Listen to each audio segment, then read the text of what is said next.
Well, thank you for joining us here for the latest news where you live. I'm Joe Ellison. Now, the voter registration deadline in Oklahoma, that's tomorrow, October 14th. If you haven't already, you'll need to get this done to vote in the November election.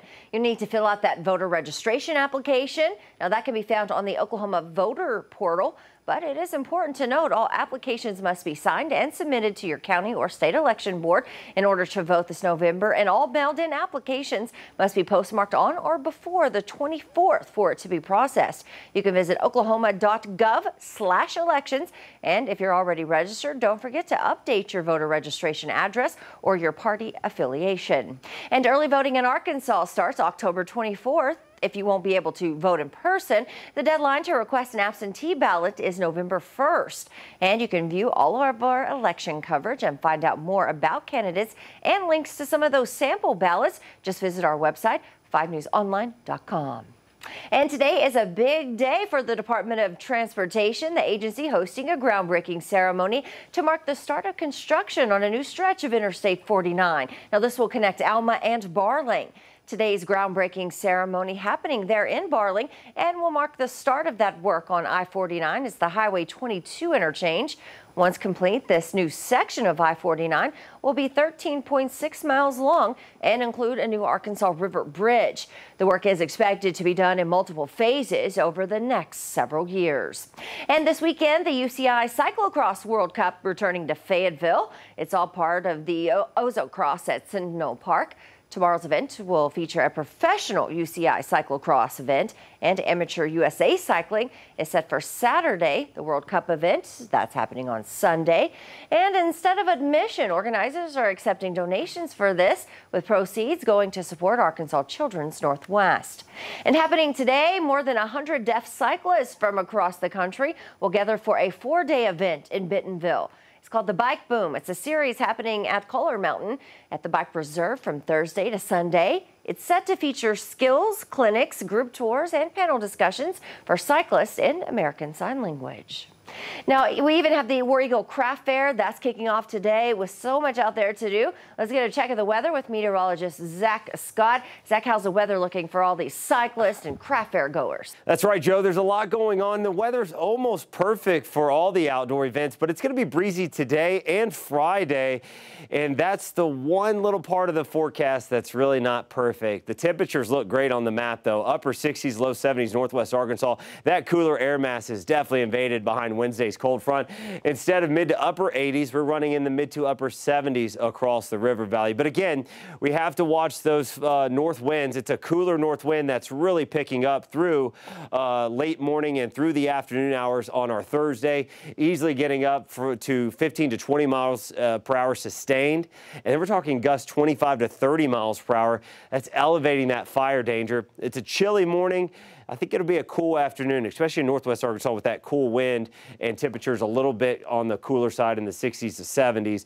But that elevated fire danger, it's there. We already have a fire threat every day. Now we're just really bumping up those winds, and that's why the threat is higher today, because any fires that could get going or do get going would be able to spread very rapidly. And the Arkansas Forestry Commission has upgraded now parts of southern Arkansas to the extreme wildfire danger. We only got to the high category across the state during our the summer months when we were in the drought, and then it reset the stage when we got all the rain in August. Now we've built back into that high to extreme.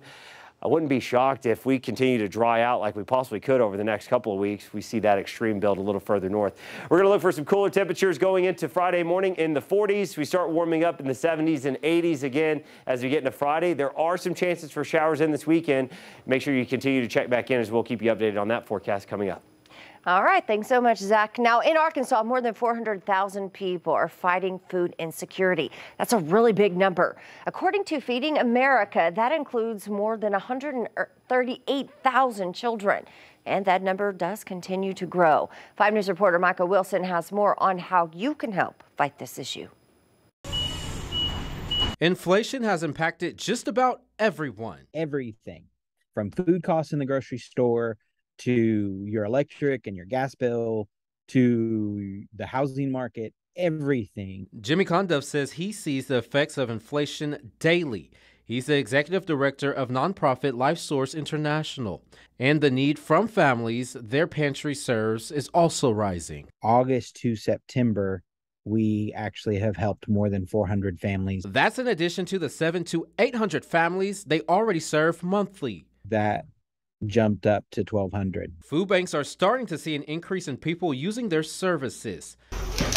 The River Valley Regional Food Bank serves 8 counties, and 2 out of 11 people in the 8 counties are currently facing food insecurity.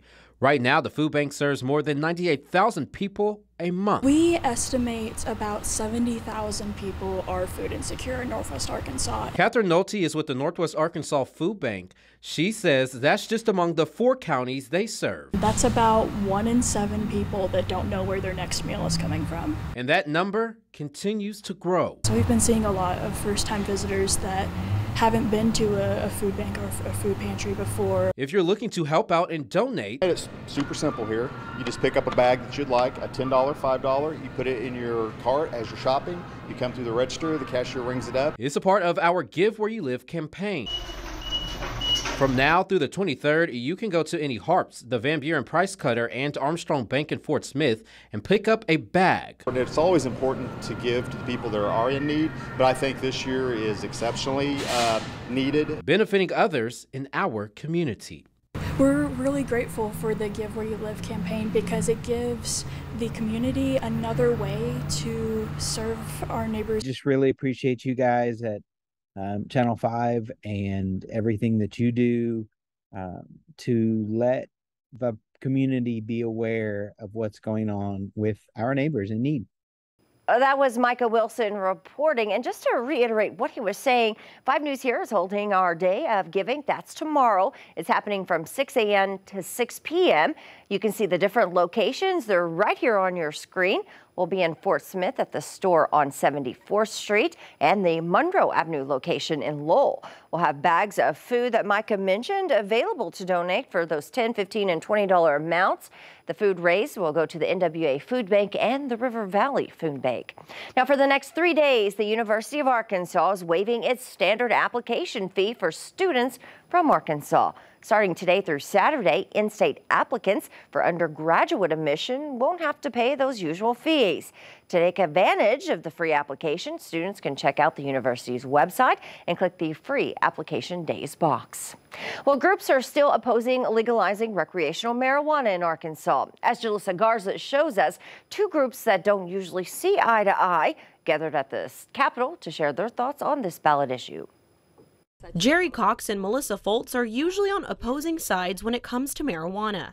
My husband and I have fought for the last 12 years.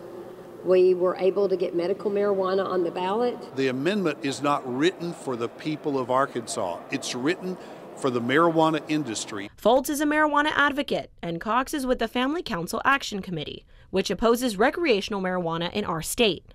Ahead of the November election, the 2 are now finding themselves on the same side of the issue.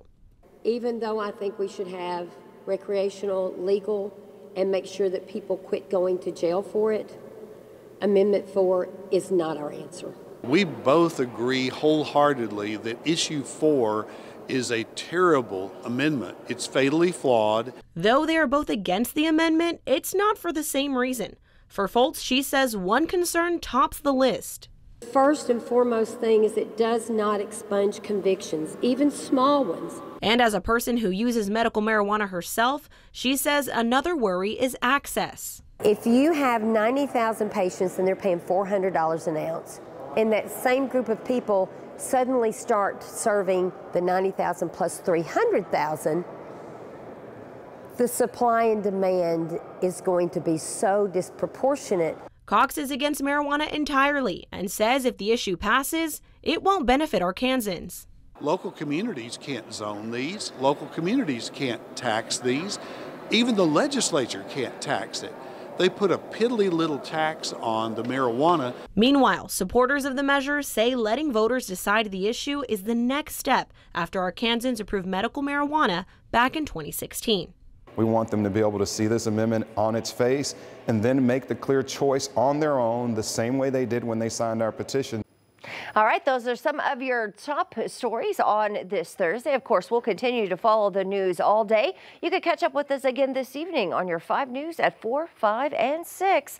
I'm Joe Ellison. Have a great day.